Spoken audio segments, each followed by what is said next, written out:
All right. So my apologies for being slightly tardy, but forgive me for that. Let's go ahead and move on with the matter. So about I don't know 2 or 3 hours ago, I uploaded a video. So hopefully you got to see that. Um, Last night I didn't do it. I uh,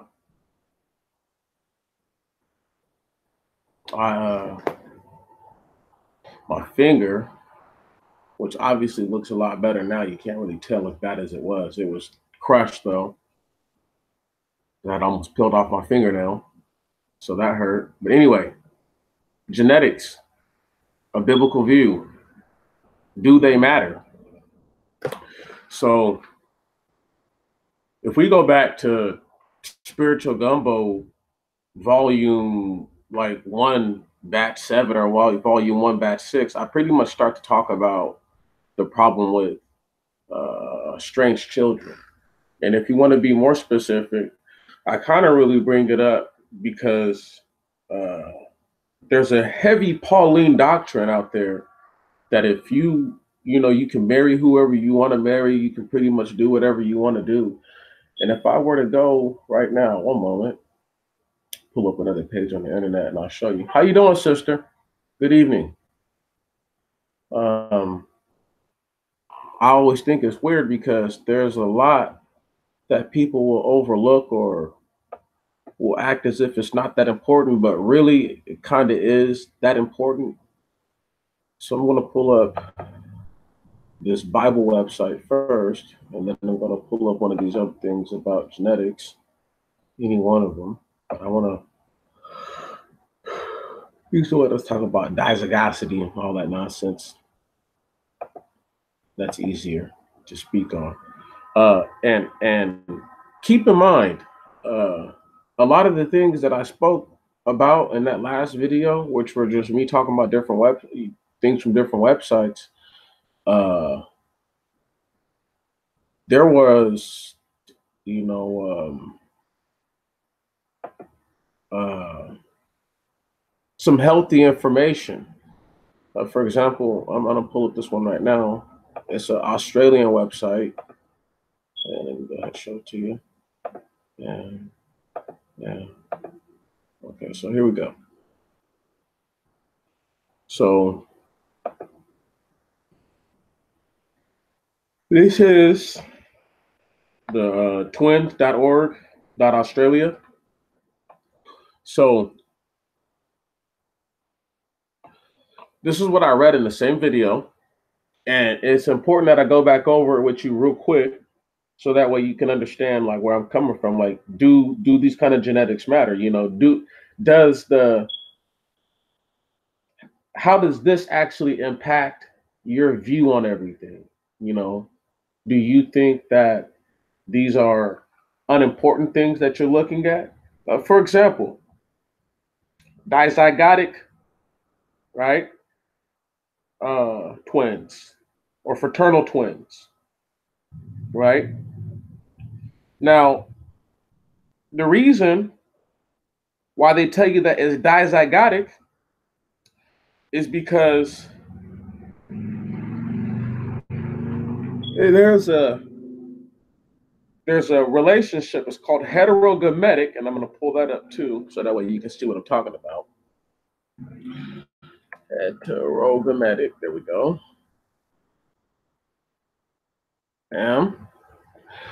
And that is denoting that the sex that has sex chromosomes that differ in morphology, resulting in two different kinds of gametes. In mammals, the male, and in birds, the female. Now, why that's so important is because we're talking about dizygosity. So we're talking about these type of twins look like this because of the father's overall genetic pattern. And the MZ, the monozygotic, identical twins, right? You could argue that this is because of the father also, right? but they normally call those maternal twins. Right on. Normally, when they're identical, they're maternal. You know, that's something that they've associated with identical twins for a long time. And it's probably because the woman gives off the same type of genetic regardless, but women only give off the genetic to create other women. So I've never understood that logic. So to take a step back from that and a breath back from that, I would say it's more readily understandable that in no matter what set, dizygotic or monozygotic, um, the man still determines the sex of the children because he's giving off an X and a Y chromosome at the end of the day. Why this does matter though is because let's go to Genesis real fast. One moment. I'll tell you the chapter in a second. And like I said, forgive me for last night. I was in excruciating pain, and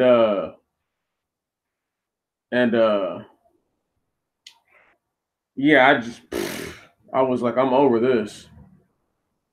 So 1 second. I'm going to read when it speaks on the two different types of nations that are within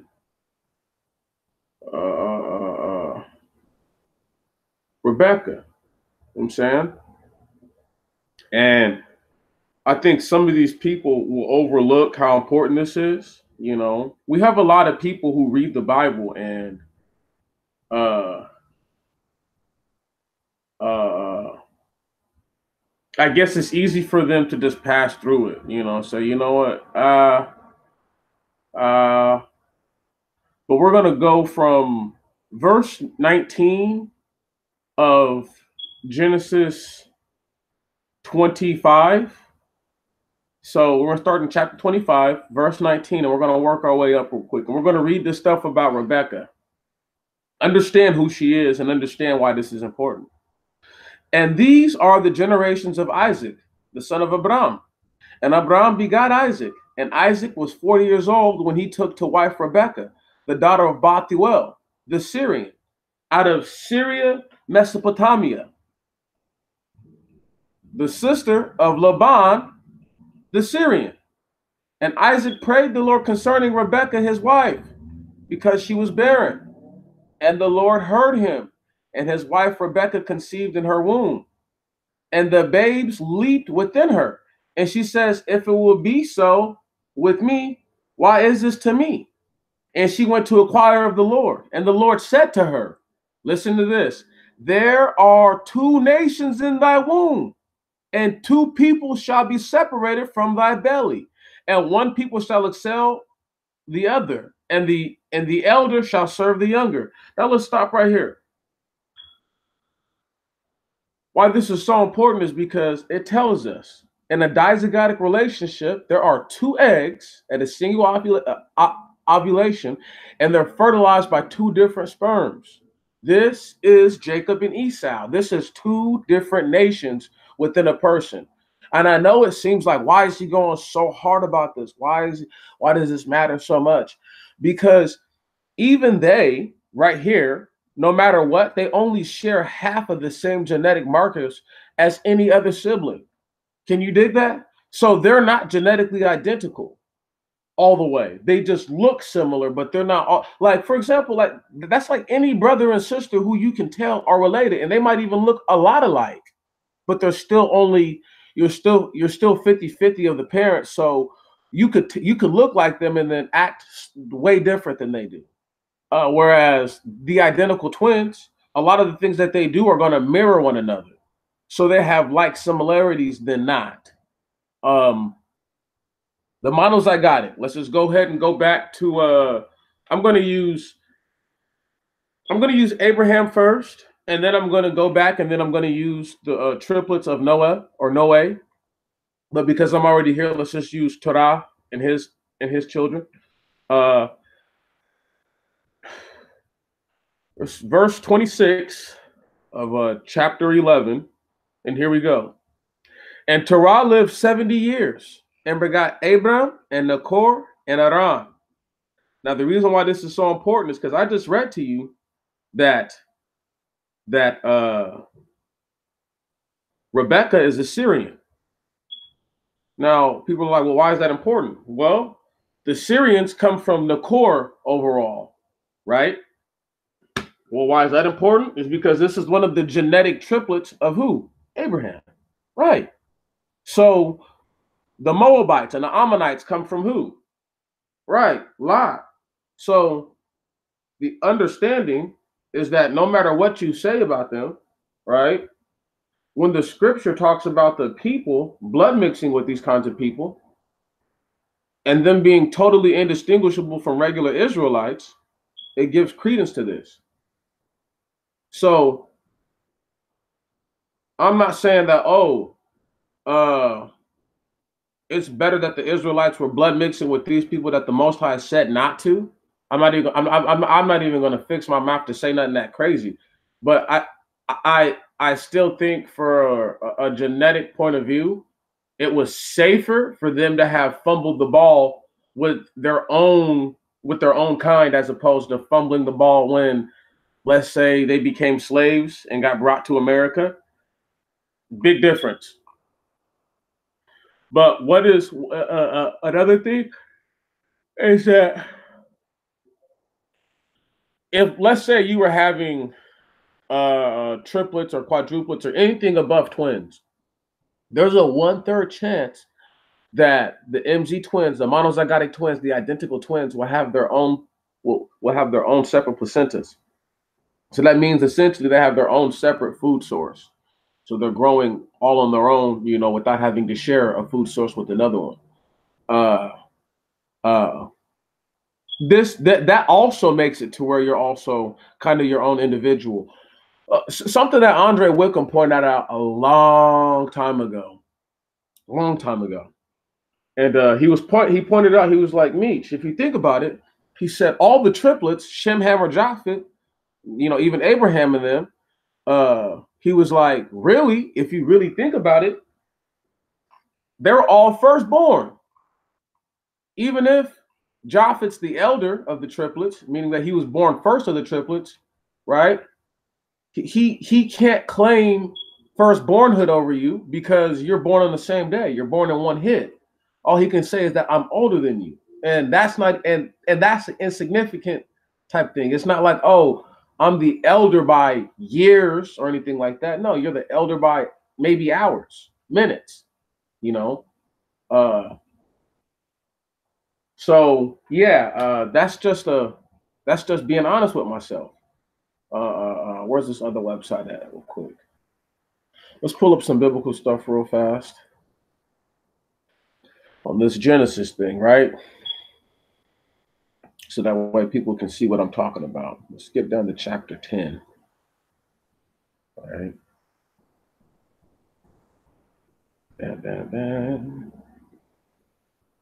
And excuse me, chapter 11. The very end of it, right here. And these are the generations of Terah. And Terah begot Abram, and Nakor, and Aran. And Aran begot Lot. And Aran died in the presence of Terah his father, in the land which he was born, in the country of the Chaldees. Stop right there. If somebody has ever tried to tell you that Abraham is not Chaldean, they're a dirty bastard. They're a dirty fucking bastard. Not only would that be super duper incorrect, but why would it tell you that these guys were born in the land of the Chaldees, right?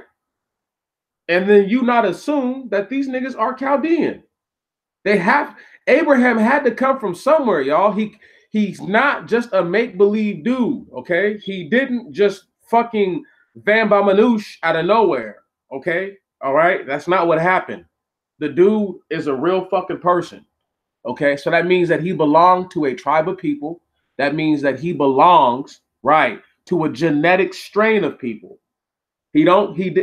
Abraham did not just fucking birth himself and create a new genetic code, goddammit. All right? This is why the Chaldeans are always spoken on in the prophecies of the Israelites, because These are their genetic superiors. If you wanted to get true stock Israelites, if you wanted to get some people who were really Semitic to the game, you would have to go and get somebody who's Chaldean. You see what I'm saying? And that's just what it is. You can't try to change that. That's and that goes for any of the other subgroups that come up out of there, be it the Moabites, be it the Ammonites, the Syrians, or the Assyrians. They're all groups that ultimately come from, I guess, with the exception of their Canaanite blood, they come from the Chaldeans, right? But the Assyrians are already a known Hamido-Shemitic nation, meaning that they are Semite and Hamite people, and the dominance of the bloodline is totally dependent upon who you trace it back to fraternally. Now, we're going to read another thing. We're going to go back up, to chapter 10.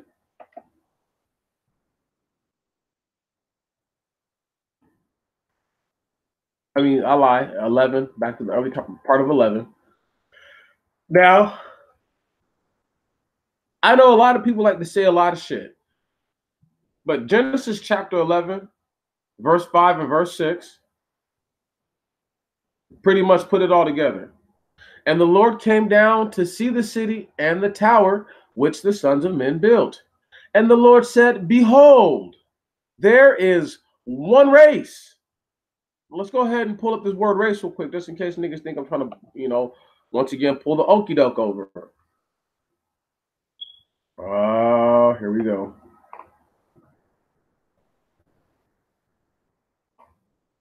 Race is a grouping. Well, we're not, fuck that. I'm not reading Wikipedia nonsense. I hate Wikipedia. Let's read somebody else's.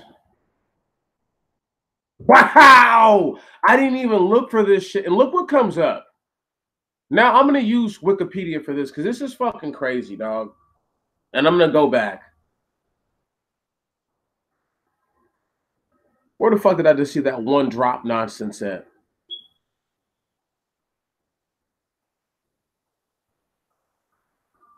I don't even hear nothing about no phenotypical. See, when you guys do this kind of research, like I do, I do it all the time. So let's just read it. The one drop rule or hypodescent rule refers to the convention of defining a person as racially black if he or she has any African ancestry.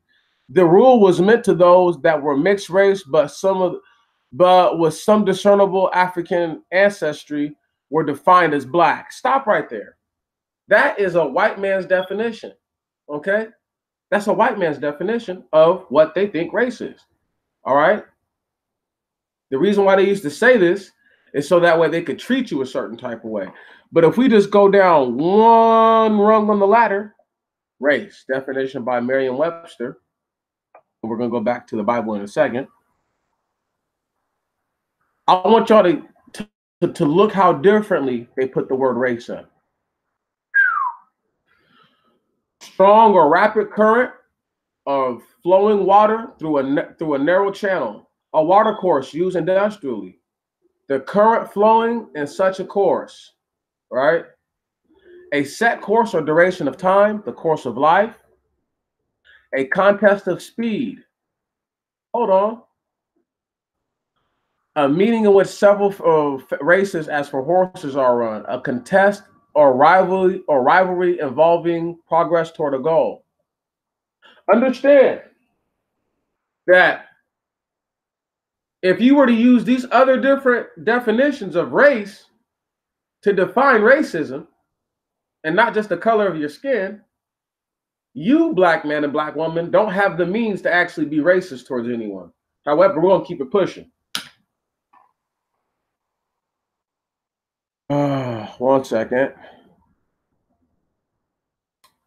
To compete in a race, to go, move on, to revolve, too fast, under a diminished load, to enter a race, noun again. Here we go. A breeding stock of animals. That's the first one. That's the first thing when it comes to race, as far as genetics are concerned. a breeding stock of animals. Then number 2A, a family, tribe, people, or nation belonging to the same stock. Hold on, why is that important?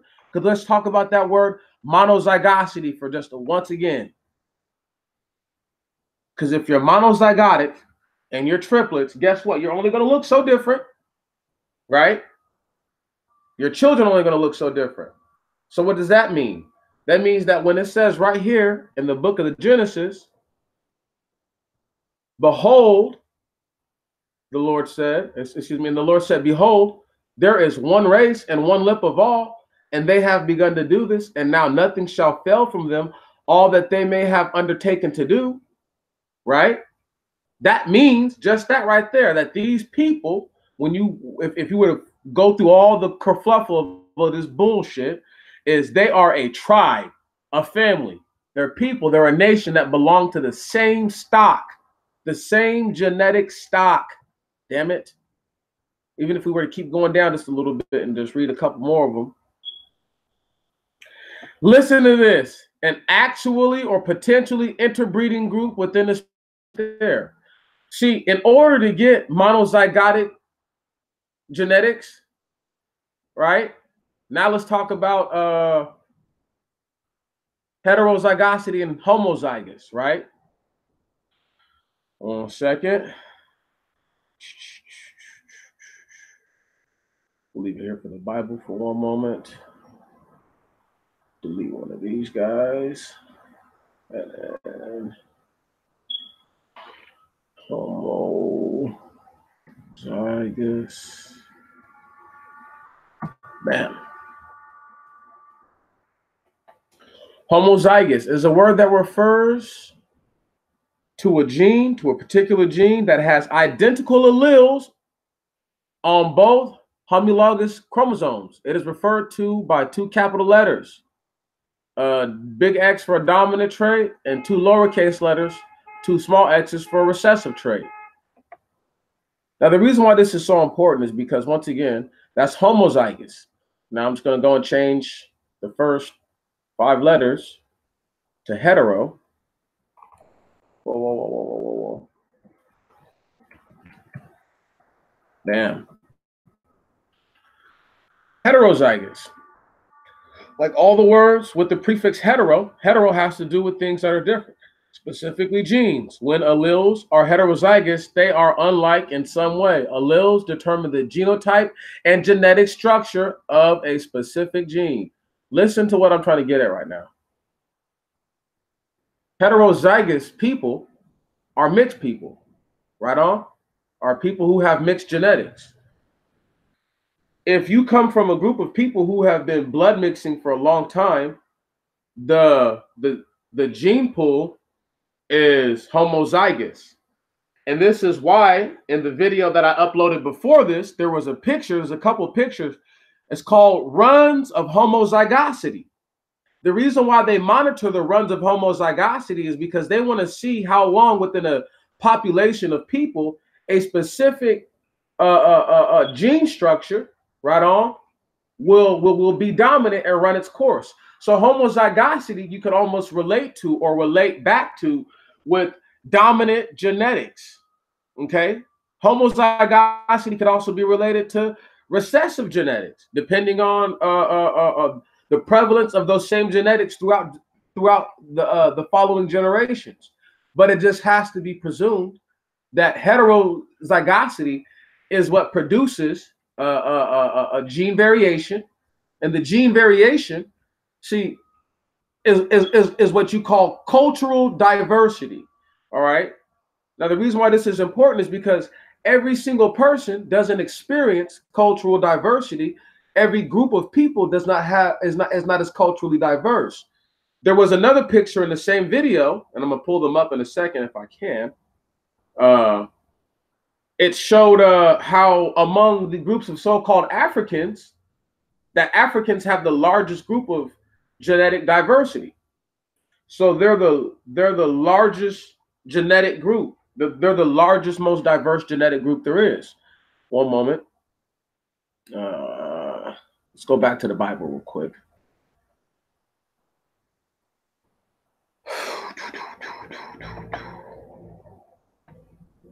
Even if you were to try to use this nonsense about the Gentiles, let's go back up real quick and let's read about this real quick, real fast. Chapter 10, verse 2, real quick. The sons of Japheth, Gomer, Magog, Madoi, Javan, Elisha, Tobal, Mosach, and Tiras. And the sons of Gomer, Ashkenaz, and Riphtah, and Torgama. Stop right there. The people that are about to be read about next are not to be considered in league with these gentlemen. And the sons of Jovan, Eliza, and Tarsis. There we go. So, Chaldeans, Rhodians. Elisha and Tarsis are both these races of people. Elisha, you could say, are the Chaldeans, and Tarsis, you could say, are the Rhodians. From these were the islands of the Gentiles divided in their land, each according to his tongue, in their tribes and in their nations. Stop right there. For it to tell you that this took place, right? Clearly, for there to be different tongues and different tribes and all this shit, unless you really believe that the Most High God does not operate in actual order, like logical order, then you could argue that this took place after or before the Tower of Confusion. You could argue that these guys were broken up before the Tower of Confusion. But the reason why that wouldn't stand true is because if you were to skip down to verse 26 of the same chapter, one moment. This chapter 10? Nope. There we go. 25. And to Eber were born two sons. The name of one, Peleg, because in his days the earth was divided. Stop right there. If you want to argue that this is the days where people got their tribes together, got together by language, this, that, and the other, the only time this would have been even applicable was during this happening, was after the Tower of Confusion. And this is verse 7. Come, and having gone down, let us there confound their tongue. So this is people getting different languages, that they may not understand each the voices of his neighbor. Hold on. And the Lord scattered them thence over the face of all the earth. So this is why that they're in different places, because the earth has been split up. And they left off building the city and the tower.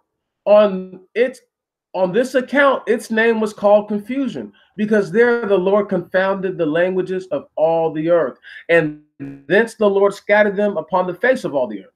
So it breaks it down twice right there, that they were given different languages and they were separated after this. They weren't separated before this. So therefore, homozygosity, obviously, the run of homozygosity in this people would have been very strong, because guess what? They all would have been just about the same people, literally. So this is why I can't stress to y'all enough. They don't know if this is a Hamitic language or a Semitic language, because the languages are so closely related. Because what? Because the Most High confounded the tongues, not you or me. Okay? So he put these little differences, these small little changes in the frequency, right? And the audio frequency and the spectra, to where in which you now don't speak the same language as Joe Blow Schmuckatelli. And that's how it works out. Some people can't handle that. Some people can. But once again, do genes matter? I'm not going to skip forward and start reading about people who shouldn't have been blood mixing in the first place. But if I just go down to the book of the Judges, and I'm going to do so quickly. 1 second. Matter of fact, we'll just see if I can't pull it up from right here.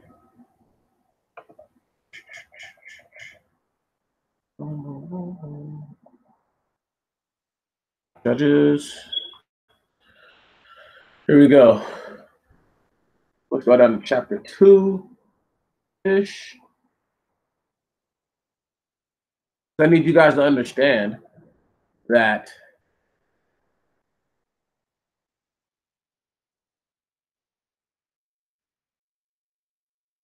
they have done exactly what it is that he told them not to do.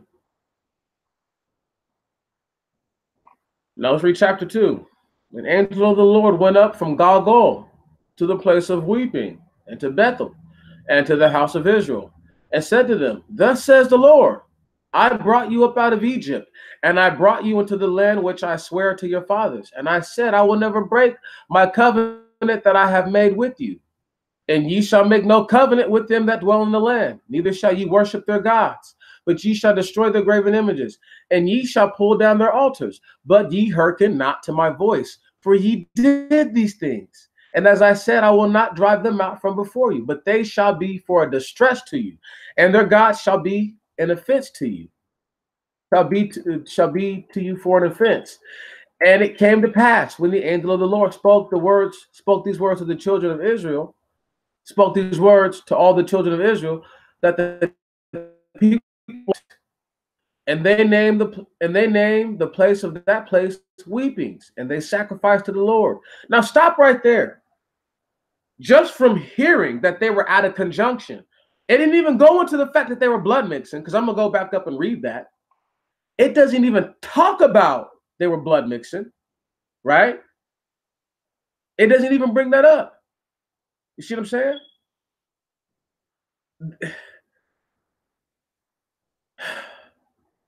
The reason why it doesn't is because up here it says what they were doing. One moment. I'm not going to read about how everybody didn't drive out the damn inhabitants, right? I'm just going to read about how people took other people's daughters. Can you dig it? And took their daughters as wives, and then gave their daughters to the other guy. Let's see.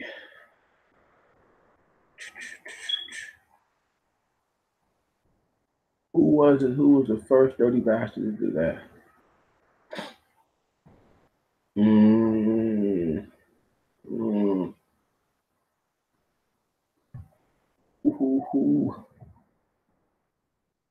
Hold on a second.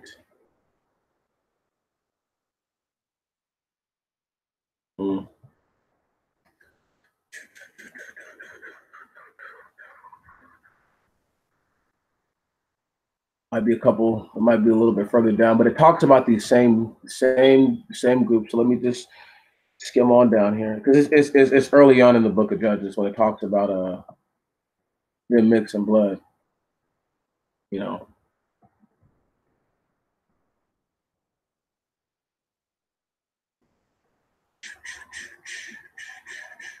There we go. Verse 5. And the children of Israel dwelt in the midst of the Canaanite, and the Hittite, and the Amorite, and the Perizzite, and the Evite, and the Jebusite. And they took their daughters for wives to themselves. Stop right there.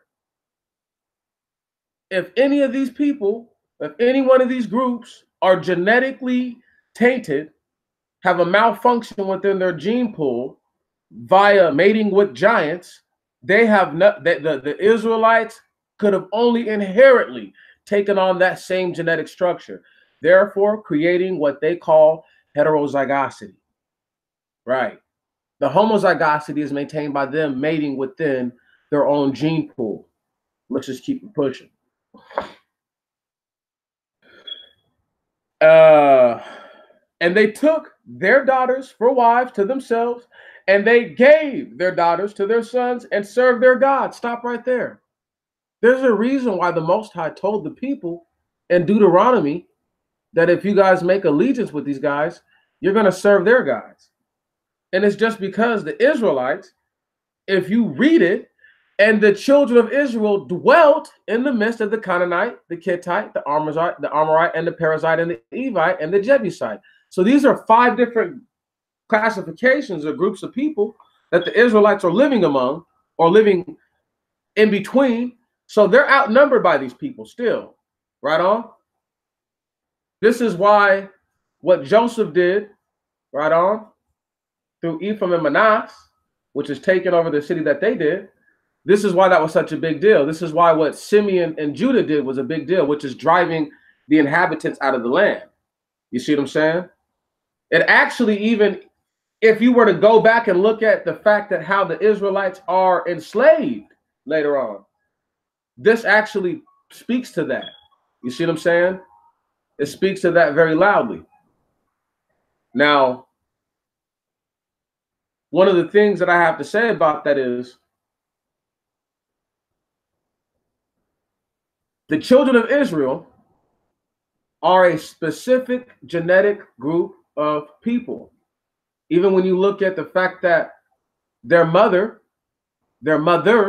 maternally, up until Rebecca, heck, Rachel, are Syrian.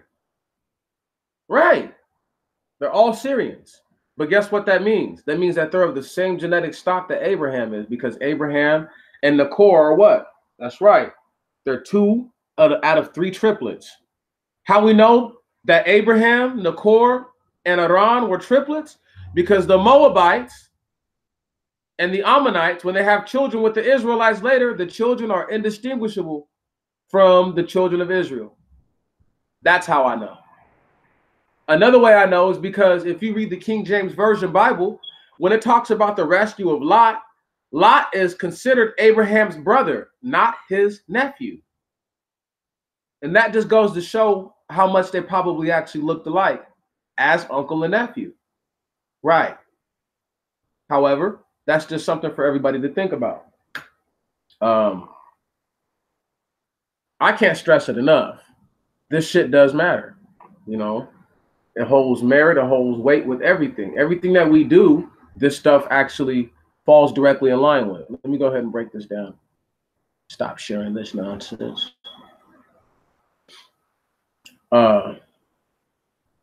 It's really, I mean, it's all we got. You know what I mean? This is all we got, y'all. It's not a complicated thing.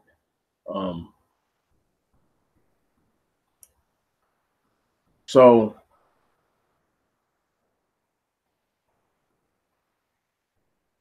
is there any questions that anybody has at this time? Are there any questions at all? I would like to know, so that way we can try to address it, you know, from, once again, a biblical point of view. I think a lot of the times people just want to hear the scripture and they want the scripture to speak for itself, but you can't expect to understand something without some type of elaboration, you know. Right on, sister. Right on. Right on. Once again, I'm glad when everybody gets it too. That's always nice. You know, going forward, y'all, we've got to keep this stuff in mind. Strange children, once again, even today, when a black dude or a black chick have children that to me are essentially not black because they're biracial, so they have these biracial children, you have to understand that these people in the Bible were blood mixing with other black people. You know, they were blood mixing with other black people. You know what I'm saying? That matters. So this is why right now, to this day, we still look the same, because our ancestors were blood mixing with people who were genetically compatible with them. Not because they were mixing with people who were totally from a whole nother, a whole nother species of human. Can you feel what I'm saying, y'all? Like, there's no way. Because now here we are in America, where we've watched people in 2 generations, since they've been able to actually like really blood mix, and there's laws for it. People have to accept your love. We've watched people totally wash out their genetics as if, I don't know, I'm not going to say that they wanted to be white people, but I don't think that they knew what they were doing when they first did it. You know what I mean? Like, they were like, yeah, man, you know, my grandson, you're a black man. You're looking at him. His hair is more loose and flat than it is curly bushy. You want to call him black. What do they do? Oh, he just a light skin. Yeah, he got good hair. As opposed to them being honest with themselves and saying, you know what? This person is genetically different than me. They're genetically different than the child that was birthed from my body. They're not me. They don't have that sort of honesty within them, because that would mean that they made a mistake. And the last thing you're going to get some old black man to do or some old black woman to do who cashed in 50 years ago, cashed in 60 years ago, 40 years ago, some of them, because they cashed in at such a low rate, they don't want to be looked at as somebody who went for the lowest common denominator. The lowest common denominator is blood mixing. That's the lowest common denominator. That's the easiest thing to do. The easiest thing for black people to do is to say, you know what, forget being with another black person. I'm just going to marry out and all my problems will go away. That is the most sleazy, low down thing for black people to do. But men and women both practice this nonsense. And just to get back to, to genetics, this is why you can't marry anybody that you want to marry. Who you love doesn't matter. It doesn't. The reason why the Most High could tell people to marry somebody, the woman from their youth, is because back in this day, there were no aeroplanes, okay? There were no automobiles. You couldn't just diddy bop from one tribe to the next. You weren't doing that. Dude, people would kill you. Take your caravan, take your wife, enslave the women and children, and that's that. Why do you think Abraham told Sarah, hey, look, when we go up in here, you're telling these niggas we're brother and sister. I don't give a fuck. Otherwise, it's over for me. Right. People need to understand this kind of stuff. And because they overlook it, it's easy for them to be like, oh, well, that doesn't matter. Isaac was born of two people who were brother and sister. Do people go around bashing Abraham for being with his sister? No, they don't. They're like, he's our patriarch. He's the patriarch. There are rules that are established later, way later, to say, hey, that's not cool. You can't lay down with your sister and give her a baby. There's rules that are established after the fact for what Jacob did to Laban, which is, this is why they explain it, the Hebrew servant, where they say, hey, look, if you take a Hebrew servant and he's worked for so many years, right? When he leaves, he's not taking his wife and his children with him. He's only leaving with the clothes on his back and what he's accumulated. Right on? Because the master of the house more than likely let you marry one of his daughters, right? And what did Laban say? He said, bro, where are my children at, dog? Give me my children. He said, give me my children to Jacob. A lot of people overlook that. Laban was worried about his fucking babies, not some idol. Okay? Laban wasn't worried about no idol. Laban was worried about his babies. Those were his grandbabies. Just like anybody would do today. If a nigga ran off with their grandbabies that they were taking care of, and you're like, man, I put this nigga on. I'm the only reason why he has what he has. It's because of me. Right. I could use the same lesson with Jacob and Laban and point out how when he used the rods and the reeds to produce a certain type of cattle and sheep, right? That he did that. And that was a form of gene manipulation that created homozygous and heterozygous offspring of a certain type.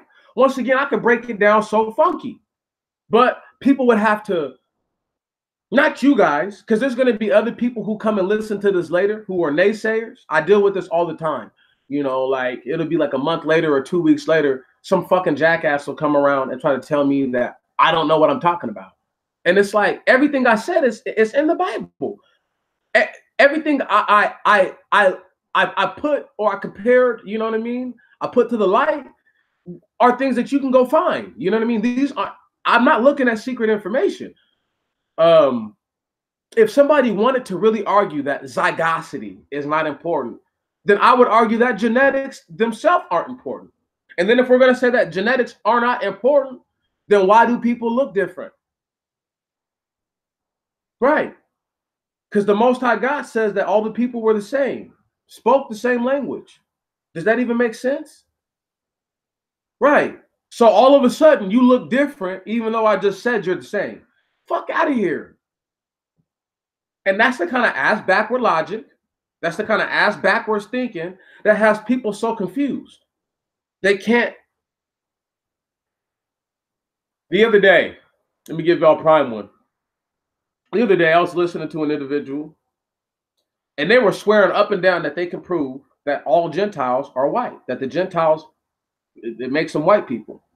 Now, I was going to go all in and make this video about like each and every instance, the time Gentile was used in the Old Testimony, and then try to like, and hold that up to the fire. But I didn't feel the need to do it because they never made the video proving that all Gentiles were white. You see what I'm saying? They never produced the information because there's no such thing in the Bible. Right on? There's no such information that tells you that Israelites have dark skin and woolly hair. There is no indication to that. There is no true physical descript. Even when you use the stuff from the New Testimony, oh, he had, hair of wool and feet of burnt brass. Even when you use that logic, even when you use that mindset, it is still indicative that a person could try to use this on any broad range of people. Right on? It could be like, oh, well, hair of wool. Obviously, sheep don't have black people hair. Obviously, they don't. Obviously, it's a little more like mixed people. So a dumbass would be like, well, he was mixed, obviously. When it's like, no, I just think it's talking about the grade of his hair. His hair is thick, not like a horse. If I wanted to say he had hair like a horse or like any other long-haired cattle, it could have said that. I broke down videos in the preemptive strike on genetics. I want to say there's a picture in that that shows that human hair, certain types of it, is likened to cattle hair, dog hair, and horse hair. Now, once again, Andre Wickham, my brother, he's really the reason why I harp on this hair shit really tough like this, because he was the one who was like, this is years ago, y'all. This is like probably when I first started talking to bro. Bro was like, it's all in the hair, man. It's in the hair. He's like, don't nobody have hair like us. And even back then, because, it's not that I resist that. It's just that I put that in perspective because there's black looking people who I don't claim that have woolly like hair. So I'm always very distinctive about what I mean by black. This goes back to all the black in the world. I mean, there's so many different ways I could line this up and say like this is what it is. Where is it at? 1 second. Let me just pull these pictures up real quick and I'll just share them with you before I get done doing this. One moment.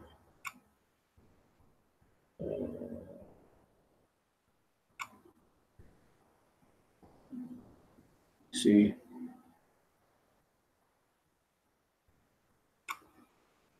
Alrighty. Boom. Okay, so let me go and share it. Where's it right here?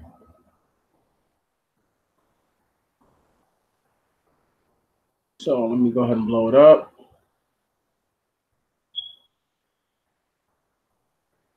The zygote. The biology of gametes and early embryos. Now, why this is so important is because at this stage, your genetic structure is determined right here. Now, obviously, that is based on your parents. So if you have one white parent, one black parent, off tops, what is going to happen is heterozygosity. It has to happen. Gene variation is going to take place just based on blood mixing. Okay. Let's keep it pushing. This is stuff that people have to understand. You know what I mean? People are like, oh, a women's body, fallopian tubes, blah, blah, blah. No, it's like, no, look, you have to really understand this. Look at this whole stage. Right on. This is how it all happens right here, people. Right on. This is how it happens. This is how they get pregnant. This is how the so-called understanding takes place.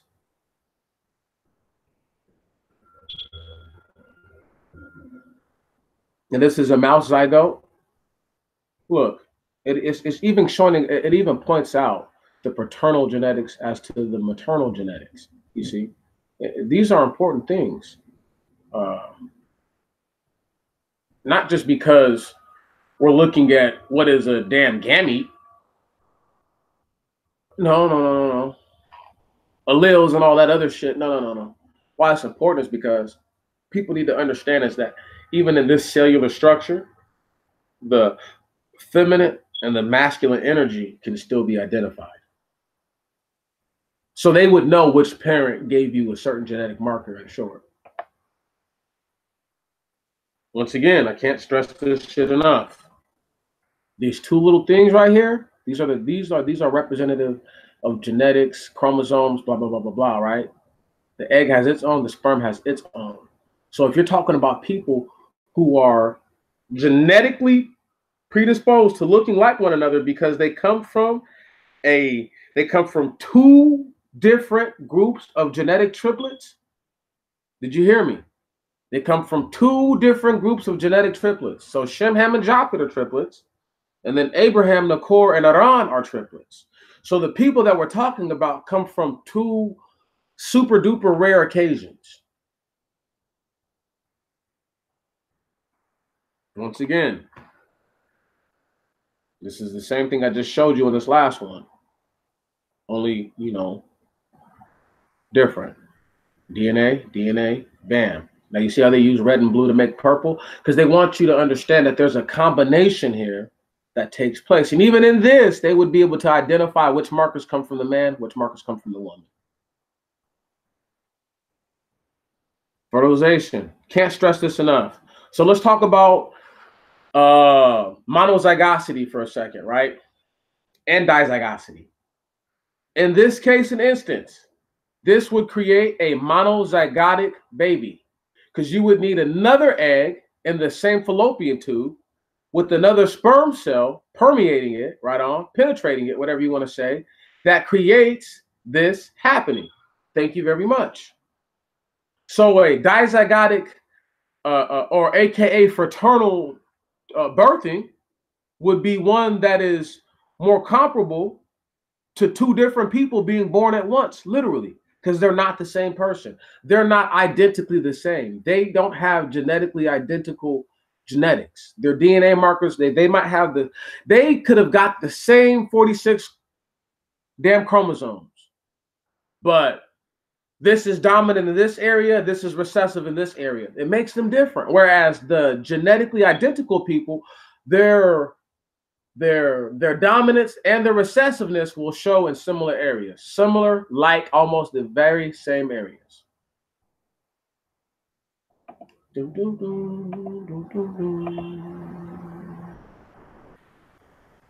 I like this picture. So the morphology, right on, that we heard about earlier, the heterogametic relationship of certain species being the sex of the species that determines gender for the species.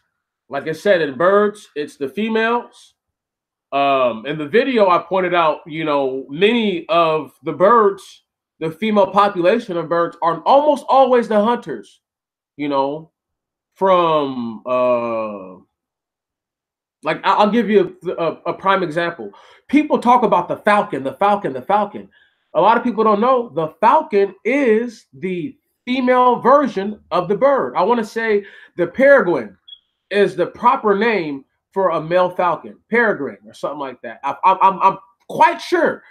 But the falcon is actually in reference to the female version of the bird. A lot of people don't know that. So let's look at this right here again. Now look, let's talk about satyrs, centaurs, and the likes, right on, nymphs and all of them. If you were a half horse, part horse type creation, type monstrosity, right? You would still have to go through all these processes. What would happen though is that all the things that were not compatible would become mutated genetics for a latter offspring.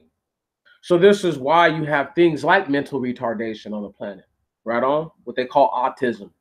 You know, the actual stuff that we seen as kids, you know, where they were strapped to a wheelchair and stuff like that. So I just want y'all to understand that I'm not knocking nobody, but I need y'all to really get like, this is why you very rarely see black people who are autistic. It's so rare. It's so rare. And I would argue that those people both passed on recessive mutated genetics to that baby. That's just my opinion. Can't stress this stuff enough. I know you guys seen these same pictures already in the video, but I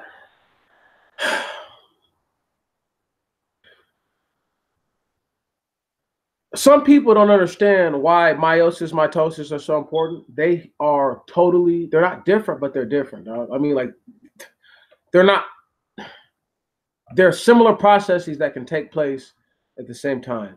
One does the other. You see what I'm saying? Um,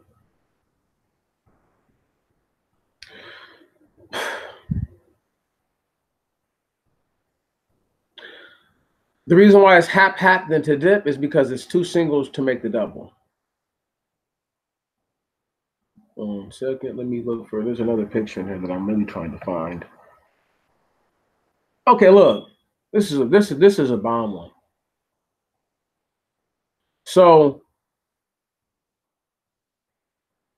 you see how the cell division broke down like this, right? There's processes in meiosis, obviously, that will explain this because the what's the word I'm looking for?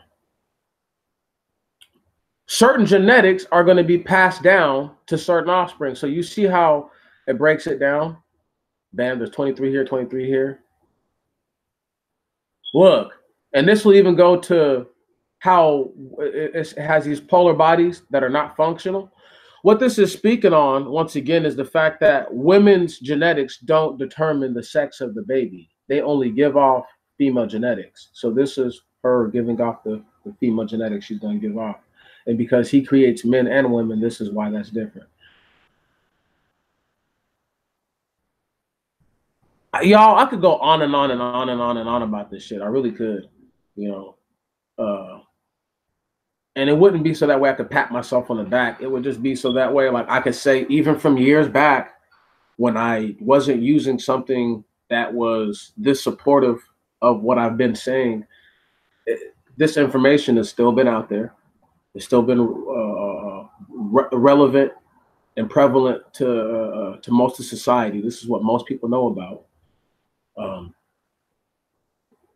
I just want to thank y'all, man, for being so patient with me. Another thing, I've ran some interference on people trying to shut me down on Sunday. You know what I'm saying? So, not that my live streams will be completely random or at random, but they're going to be more random than not. Just to try to catch some of these guys up. There was at least 3 or 4 different individuals who adjusted their live streams to when I was doing mine, and I really do believe that was in a concerted effort to try to drown me out. Obviously, there's not very many people watching now, but the time of day, the day it is, all that makes sense to me. So people have to go to work tomorrow, blah, blah, blah, blah, blah, blah, blah. But I still can't help but to think that if I do these things at a little bit differently, time and just keep watching them, that I'm going to catch these guys up. And then I can actually call out every single one of these groups who are doing this. I like to call out, a lot of these guys that, once again, they come here and they take information and then they distort it for the whole purpose of gain.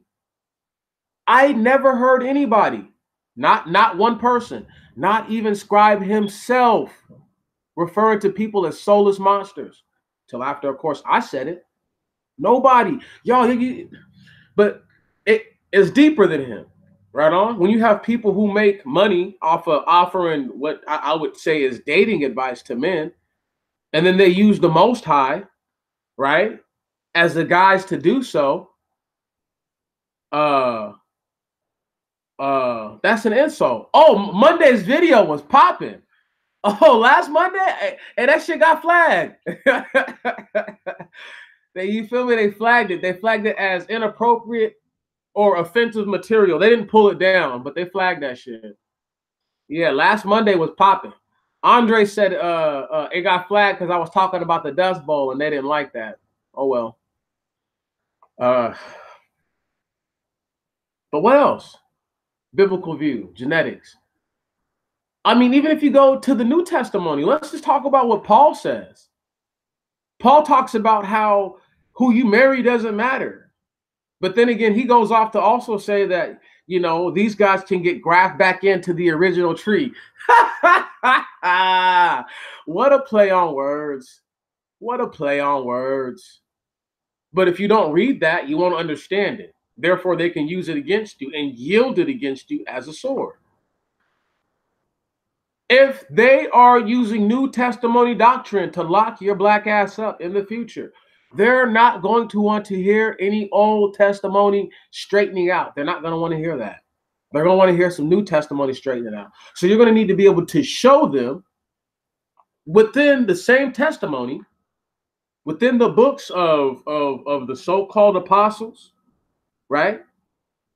And show how these things go against the most basic foundation of the Bible.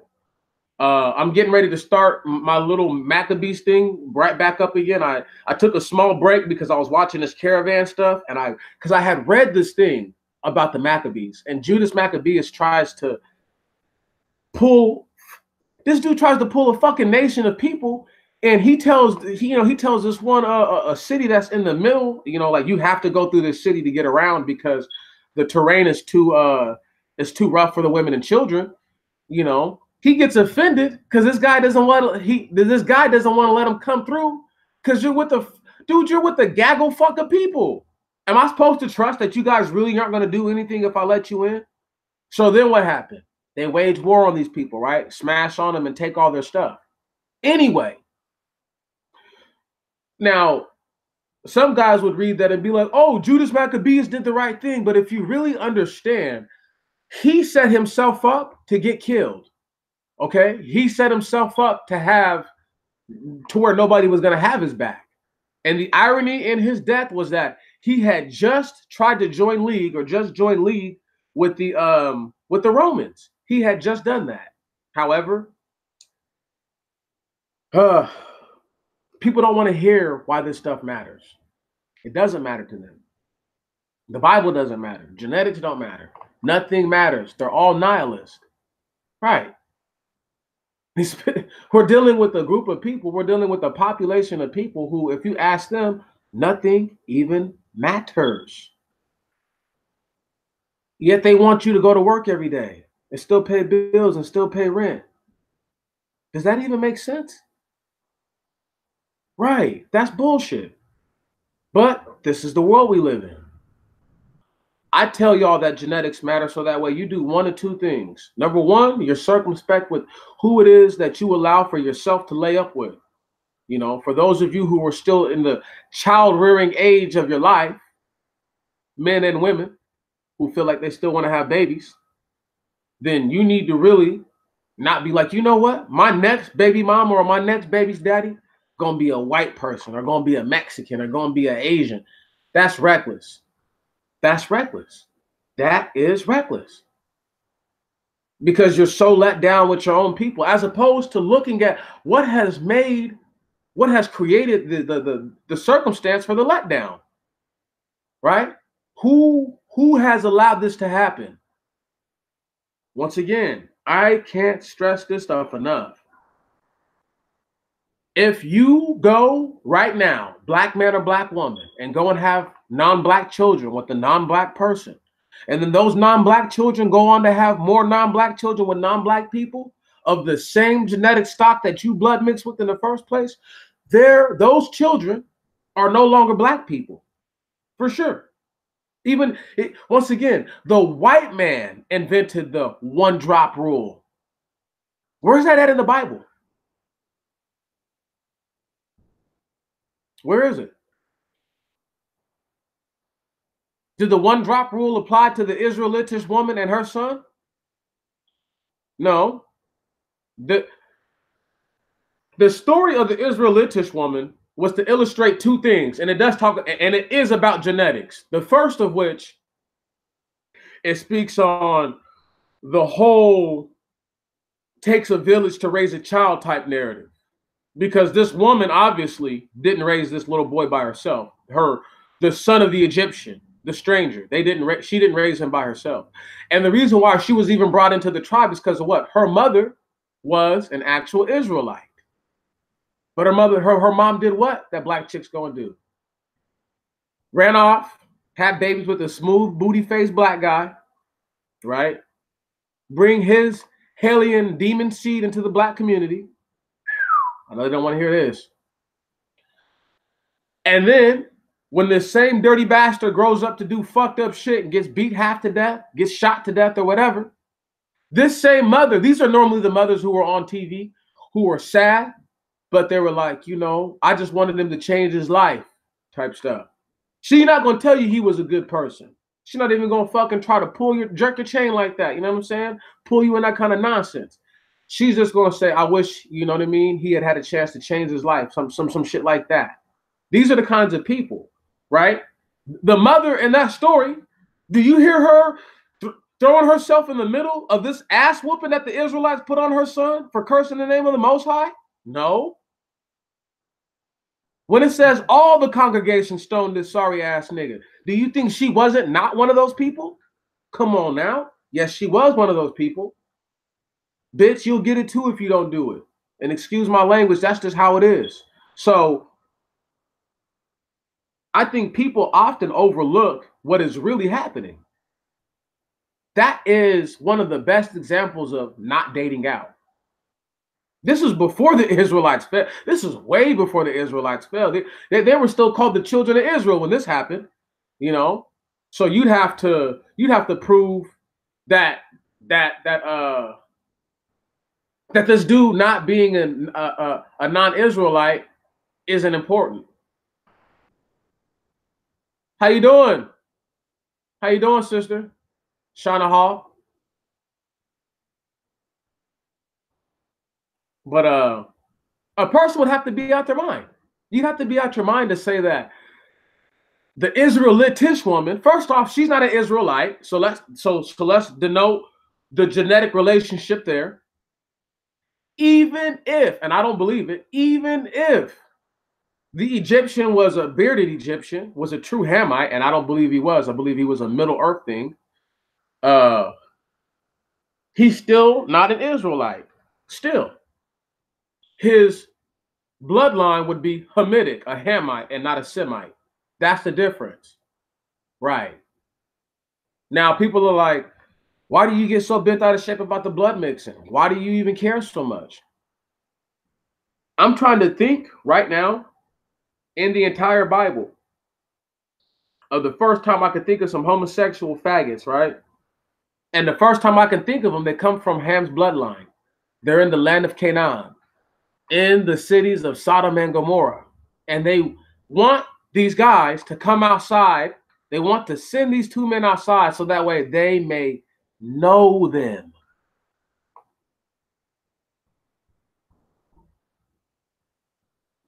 Where do you live, young lady? Because Danite, freaking Ephrathite, all that stuff is, is relative to location.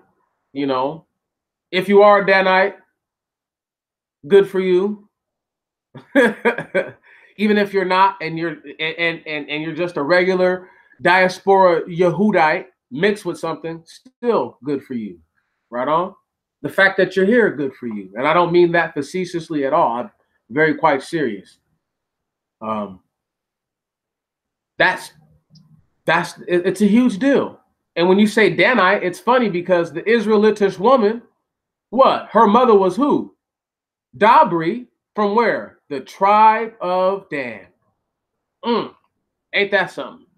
So you would bring up a Danite, and in retrospect, the story has to do with what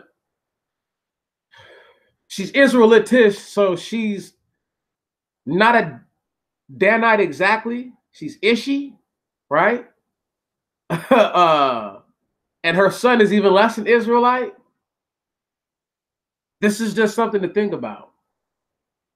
Why do you think that some of the most basic rules that Moses gave to the people were about blood mixing? Don't go into this land. Don't start having babies with these people. Don't let them have babies with you. If you do, you're going to start worshiping their deities because you're going to be acclimated to the life that they present to you. Right. It's like a guy that marries a chick and doesn't realize that she is like a shopaholic, right? And he's like, oh, she just does that every once in a while. But then they get married and it's like every weekend she wants to go shopping and she's spending money. You know what I'm saying? Like, you don't know that until you get involved with people sometimes. So there's no way that the Israelites could have known that these people were going to, because they didn't veer them off right away. Right. First, they went shopping for you. Came back with some brand new shoes and clothes for you. Shit. You can go shopping whenever you like. But then it becomes a thing where it's a self-centered effort for them. And then if you yourself don't give in to this effort or don't support this effort, now you're against them. The same way you would get somebody acclimated to worshiping your God. You'd be like, oh, well, it's not really that much different from worshiping the Most High. Actually, it's just like worshiping him. You see, the same incense you would burn to him, you just burn to them. Surely he's the Most High and they're a lesser God. No big deal. Now you guys got to realize within the camp that Moses was dealing with, there were people who were worshiping other gods. Do we remember why Aaron got killed? For real, for real? Because he did what? He folded to the people. Folded. Moses came back. There was music playing. People bumping and grinding on each other. Moses is like, what the fuck? He walk over. He see this nigga Aaron casting golden rams and shit, golden calves and shit. He's like, wow, this dude. Now, mind the skill it took to be able to melt the gold down and do all that. Mind the fact that he was skillful enough to do that. But the fact that you would do it, come on, bruh, why would you do that? So if there were people who were already back then who had just came from Egypt with the Israelites, who were predisposed to worshiping other gods in the wilderness, why wouldn't they worship another god in a fully established city? I think people forget about this all the time. When the Israelites inherited the lands of Canaan or Canaan, they inherited fully inhabitable cities. They were already furnished. They didn't have to build shit. They came there, it was already ready. So just to, do a little shout out to the slavery real quick, you know what I mean? This is why the transatlantic slave trade is such a big deal, because it was like the Most High, poetic justice in a sense. Okay, so you guys don't want to be grateful that you had your own land that you didn't have to furnish. You don't want to be grateful that I put you there. All right, I'm going to send you off to a foreign ass land, super foreign, and you're going to build that shit all the way up. And until this day, niggas is bitching and moaning about what we done did. And I'm one of them, belly aching about this shit. But I have to be honest with myself at all times and say the only reason why I'm stuck and fucked here is because of my ancestors. So you have to admit that they're wrong. It's the problem with most black people. They always want to blame slavery on something else. If they blame their ancestors for just being wicked one time, just once, we would not be in the fucking spot we're in. But because they don't have the ability to say, you know what, blood mixing, that's what did it. And not just any kind of blood mixing with other black people did us in. Wow. Right. Blood mixing with other black people is what is what killed us. That's what smashed on the Israelites as a whole. Nothing else. Because if they never blood mixed, then they don't ever give in to a foreign god. Right. These are little things. These are super duper little things, you know, that we have to consider. Just to go off track for a moment. Because I do want to talk about some of the stuff that I talked about, White Heaven and being stuck here. Because you know, I'm going to do my follow up piece, the fall of White Heaven. That's coming a Friday or Saturday. You know, it's about to go. It's about to go down. The fall of White Heaven is about to be popping. You know, you go ahead and get ready for Barn Burner. You know, straight barn burner. I don't give a fuck if they flag my channel down and remove this bitch. I'm going in because that matters. We're stuck in White Heaven. I want to talk to people now about the genetic basis to all this stuff. Now, what all matters? Why a guy like Gregor Mendel, even though he's the father of modern genetics, he's really one of the reasons why we're being held captive. Right. His discoveries are one of the main reasons why we're stuck here. Do genes matter? Do they? They must. Another biblical perspective is that if genetics did not matter, the blood mixing from one group to another would not make you susceptible to turning on the Most High. Now, the reason why turning on the Most High is easy because worship of the Creator and worship of other deities, listen to what I'm saying. Worship of the Creator is brand new. All right? Deity worship itself is a fairly new concept. It's only some thousands of years old. The worship of the Creator of everything is even more authentic and more original. Right on? But it's new. But it's new. And what makes it more authentic is because, and more original, because this is the real, this is the real fucking McCoy. Excuse my language. It's the real deal.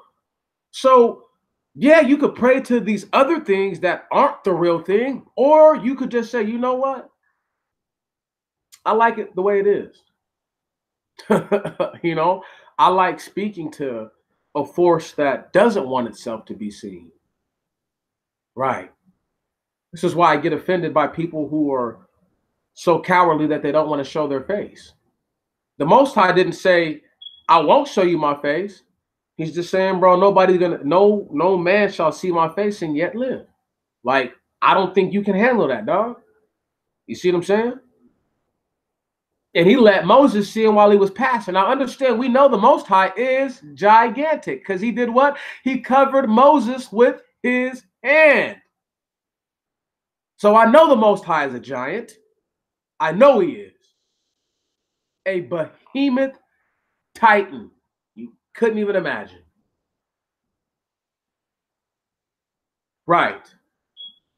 Once again, the spirit and the flesh were not given to those people. They were given one, the flesh. That's why they were made in the likeness, because to be like him, they are made from a similar genetic material. Thank you very much. Then what happens? The angels get the bright idea. Hey, we can make these guys giants. Hell, I mean, they're already halfway there. All we got to do is go down there and lay up with a couple chicks and bam, wham, bam, thank you, ma'am. The female angels, and they never talk about the female angels doing dirt, doing evil, but they done, but they have and they done it. They have and they done it. They have and they done it. So, because you have all these genetic abominations running around, 200-foot tall, 300-foot tall genetic abominations with wings and all kinds of shit, shooting lasers out their eyes, all kinds of stuff, ripping people in half with their minds, shit that people can't even imagine. They were doing this. Right. Being genetically predisposed to some fuckery. Now, did the angels know that these gigantic things were going to turn on everybody and start doing what they wanted to do? No, there's no way. There's no way. There's no way. Which is why they were forced to watch their children kill each other. The first warfare, you could argue, was with giants. Right. And that's denoted in the book of Enoch. That's how it goes, y'all. It's not a, what's the word I'm looking for? This isn't a peaches and cream story. Okay? It's not going to make you feel good listening to what I have to say. It's not meant to make you feel good. It's meant to make you stand back and look at the situation a little more honestly. And say, hey, you know what? That does make a little sense right there. Damn, that made sense. Now I got to go back and check all this other stuff I've been listening to. I got to go back and look at everything else that I've been giving my time to, selling my mind into. You know, it's not enough for people to see that the Bible is the book that everything comes from. In one hit, I proved that damn genetics come from the Bible, because the dude who introduced genetics to the world was an Augustinian monk. He's a Catholic fucking monk. Where else do you think he got the information from then, y'all? Where? Because it doesn't say where he studied at. So his understanding was purely a biblical one. Literally only from the Bible. That's all he knew. And that was enough for him to do experiments for pea plants, and then for him to determine, the easiest way for him to determine what was dominant and what was recessive, right, was the color that the peas turned from one set of offspring to the other set of offspring. And he determined yellow, one of the base colors in green, was a dominant color over the green pea. Ain't that something? Ain't that something? I always thought it was awkward that people with long hair, non-coarse hair, right, had more animal-like hair than not, and yet people never looked at that and said, well, where's the genetic basis for this? Right. I mean, let's just look at my hair. And my hair is a lot longer than this. It's just curled down right now. But just follow me. Look at how my hair looks, and think about how somebody else's hair looks. My hair will never fall down, y'all. Never. I would have to go have children with a woman whose hair lays down bone straight. And then those children would have to go have children with more people whose hair lays down bone straight. That's the only way that's happening.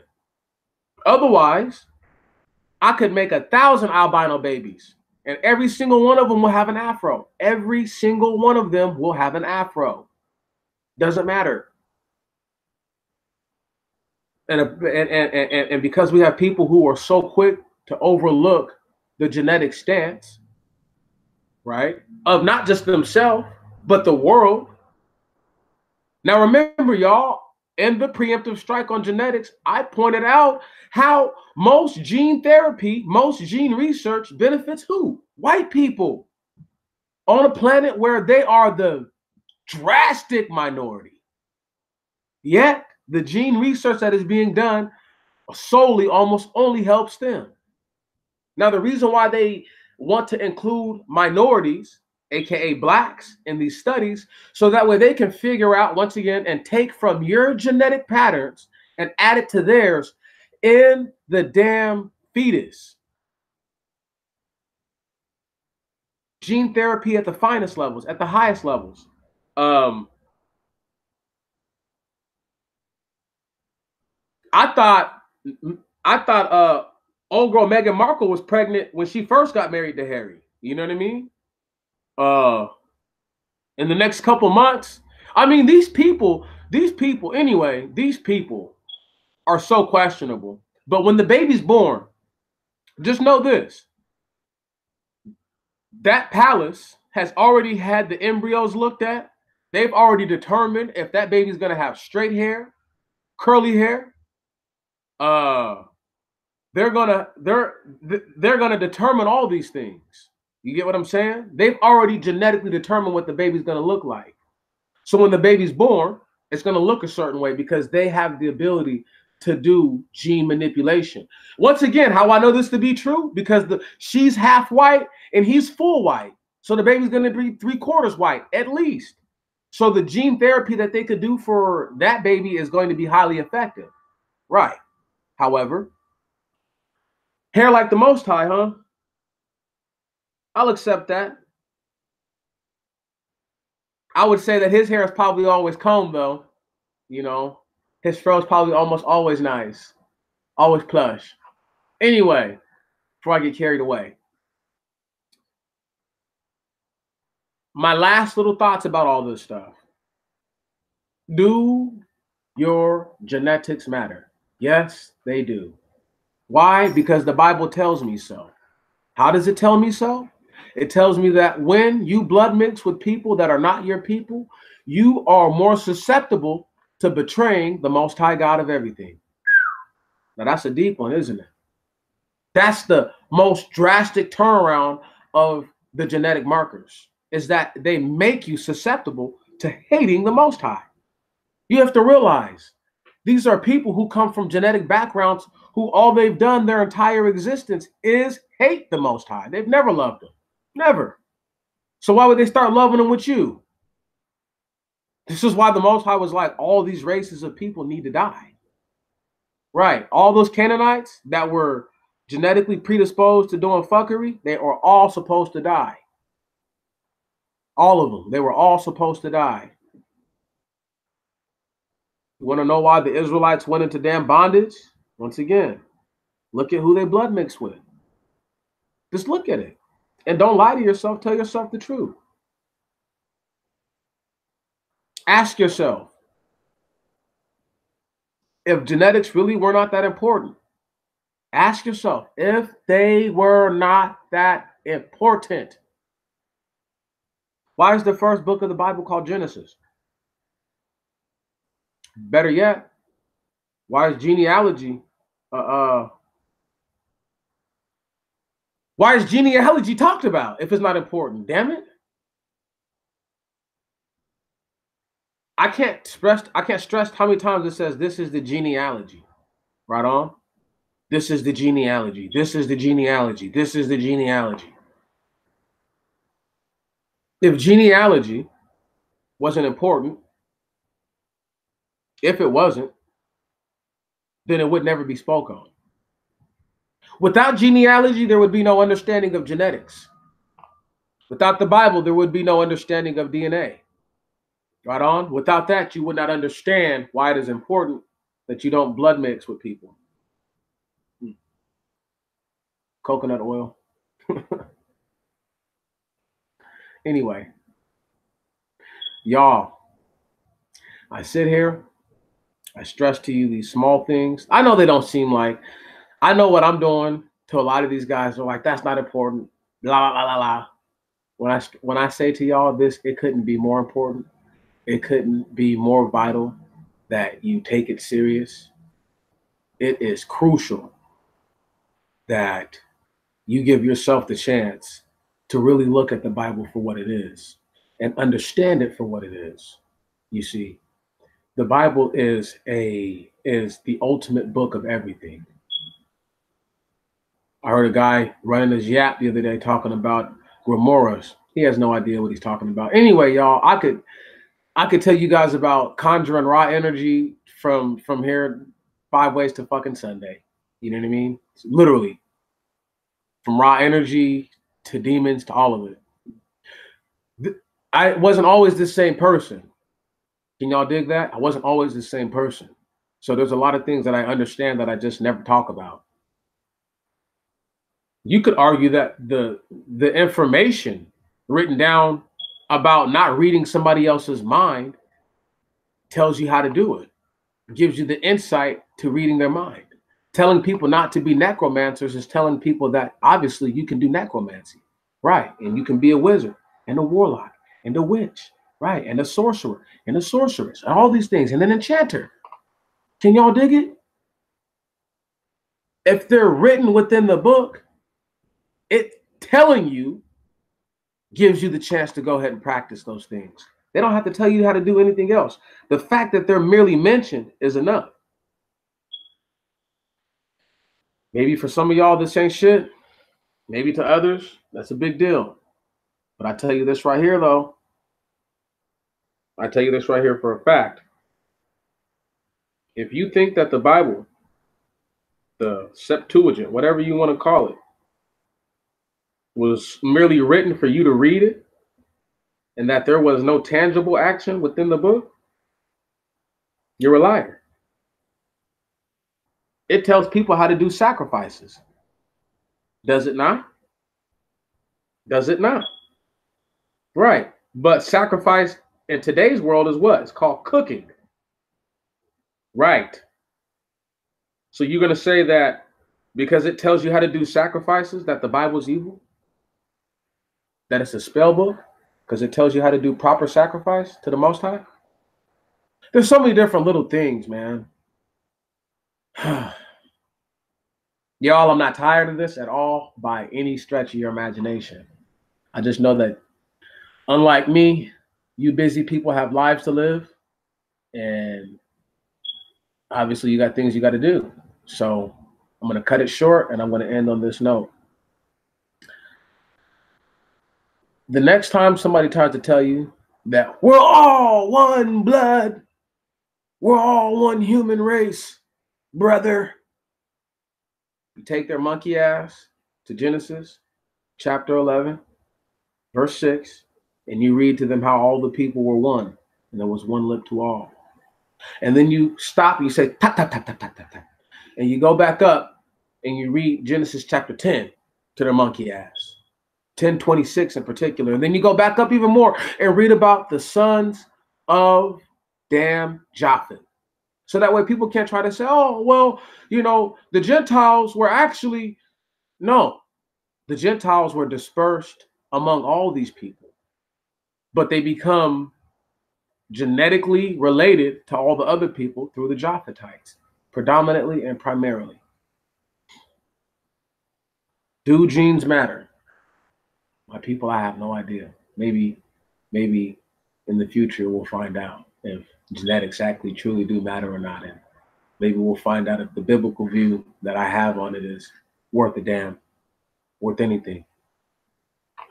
That said, y'all, ooh, damn, salute you. Good night.